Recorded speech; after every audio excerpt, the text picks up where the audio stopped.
Por muitos anos, a inveja do seio nutriz, como um fator que aumenta a intensidade dos ataques ao objeto primário, tem sido parte das minhas análises. No entanto, apenas recentemente passei a dar ênfase particular à qualidade de destruição e inveja e estrago da inveja, na medida em que ela interfere na construção de uma relação segura com o objeto bom, interno e externo.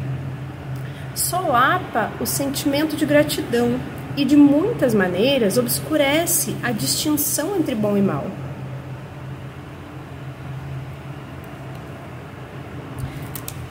Eu vou lendo essas coisas e vou me dando conta de quais são as formas que eu faço para fazer isso nas sessões, porque cada pessoa vai ter um jeito, vai ter uma história, vai ter uma situação individual, singular, e eu não posso aplicar a mesma forma para todas as pessoas. Então, cada pessoa que a gente atende é um estudo diferente, é um esforço, é uma frustração diferente, é uma busca diferente. Nenhuma pessoa é igual. Eu até posso usar a mesma explicação, mas a técnica em relação àquilo vai ser diferente, porque aquela pessoa precisa de algo singular. Avril Lavigne, it's complicated. Em todos os casos. É um meme, gente. Se vocês não estão ligados com a internet, vocês não vão saber. E acho que é um meme antigo já, não é nem da geração atual. Em todos os casos que descrevi, a relação com o analista como um objeto interno foi de importância fundamental. Verifiquei que isso era verdade de maneira geral.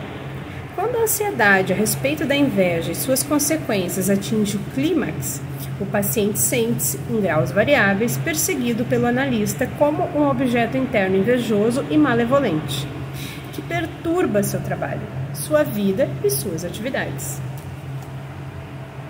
Ah, gente.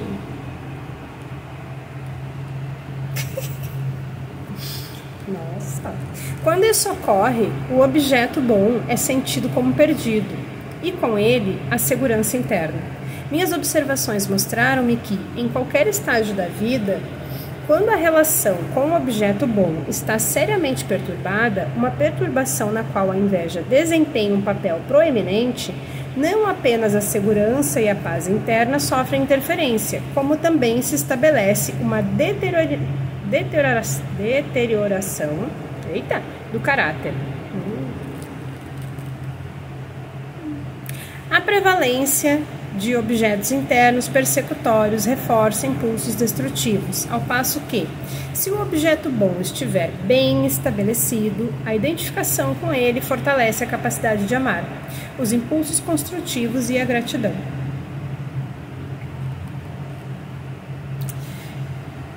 Isso se coaduna com a hipótese que apresentei no início deste trabalho. Se o objeto bom está profundamente enraizado, perturbações temporárias podem ser suportadas e estão assentados os alicerces da saúde mental, da formação do caráter e do desenvolvimento bem-sucedido do ego. Sabe que tem casos que a pessoa diz que não lembra nada da infância, mas à medida que a pessoa vai contando a relação dela com a mãe, em algumas falas escapa algumas memórias daquela relação da infância. Que interessante. Agora, que interessante. Descrevi, em outros contextos, a importância do objeto persecutório internalizado mais arcaico, o seio retaliativo, devorador e venenoso. Eu diria agora que a projeção da inveja do bebê confere uma feição particular à sua ansiedade quanto à perseguição interna, tanto primária como posterior. O superego invejoso é sentido como perturbando e aniquilando todas as tentativas de reparar e de criar. Pega danado mesmo. É também sentido como fazendo exigências constantes e exorbitantes à gratidão do indivíduo. pois à perseguição acrescentam-se os sentimentos de culpa de que os objetos internos persecutórios são resultantes dos próprios impulsos invejosos e destrutivos que estragaram primariamente o objeto bom. A necessidade de punição, que encontra satisfação no aumento da desvalorização do self, leva a um círculo vicioso.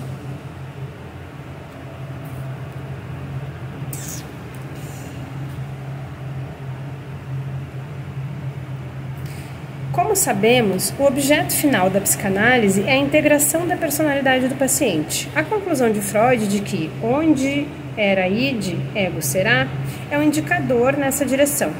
Os processos de cisão surgem nos estágios mais iniciais de desenvolvimento.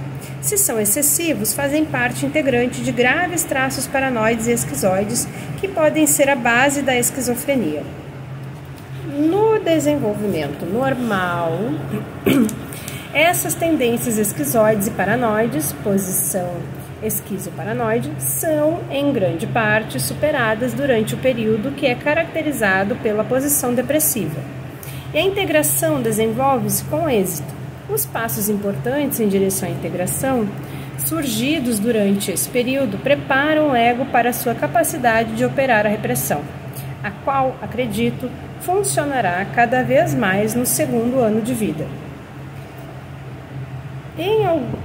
Ela cita um texto aqui, né? Em algumas conclusões teóricas relativas à vida emocional do bebê, sugeri que a criança pequena é capaz de usar repressão para lidar com dificuldades emocionais se, nos estágios iniciais, os processos de cisão não houverem sido poderosos demais e, portanto, tenha sido possível uma consolidação das partes conscientes e inconscientes da mente. Nos estágios mais iniciais, a cisão e outros mecanismos de defesa são sempre predominantes. Em Inibição, Sintoma e Angústia, Freud já havia sugerido que pode haver métodos de defesa anteriores à repressão. No presente trabalho, não tratei da importância vital da repressão para o desenvolvimento normal, porque o efeito da inveja primária e sua conexão íntima com os processos de cisão foram meu tema principal. Com relação à técnica, procurei mostrar que um progresso na integração pode ser conseguido analisando-se repetidas vezes as ansiedades e defesas vinculadas à inveja e aos impulsos destrutivos. Sempre estive convencida da importância da descoberta de Freud de que a elaboração é uma das tarefas principais do procedimento analítico. A minha experiência em lidar com os processos de cisão e em fazê-los remontar à sua origem tornou essa convicção ainda mais forte. Quanto mais profundas e mais complexas forem as dificuldades que estivermos analisando, maior será a resistência que teremos probabilidade de encontrar. Yes! E isso tem relação com a necessidade de dar uma importância adequada à elaboração.